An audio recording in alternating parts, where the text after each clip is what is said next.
La délibération numéro 21, c'est la désaffectation et la cession du terrain du 80 Émile Beaufils au profit de Est Ensemble Habitat. Il s'agit donc de cession de deux biens communaux. Alors l'un au profit de Est Ensemble Habitat, l'autre au profit de la Soreca.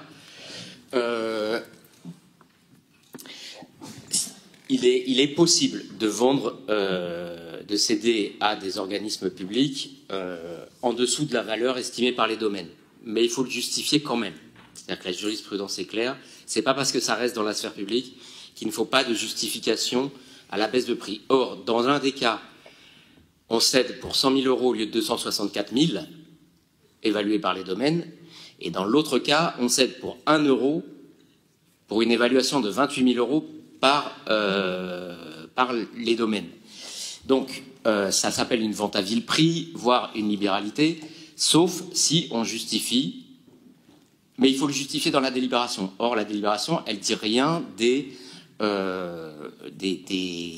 justifications d'intérêt général et des contreparties qui permettent de le faire. Et je pense que ça fragilise ces deux délibérations.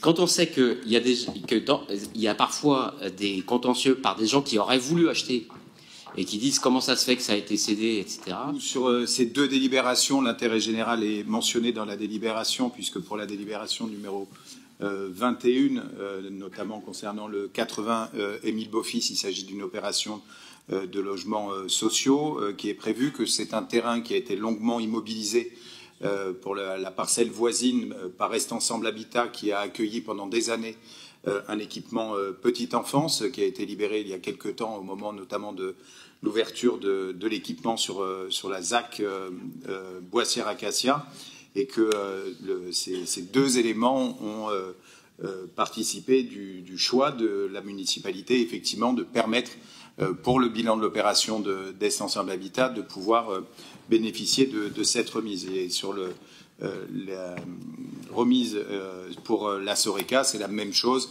La Soreca étant un opérateur social, public, qui nous permet de travailler notamment sur la résorption de l'habitat indigne, et c'est le cas avec l'appropriation de cette parcelle. Je mets aux voix, donc en vous rappelant les administrateurs qui ne pouvaient pas prendre part au vote, qui est contre, qui s'abstient, une abstention, je vous remercie.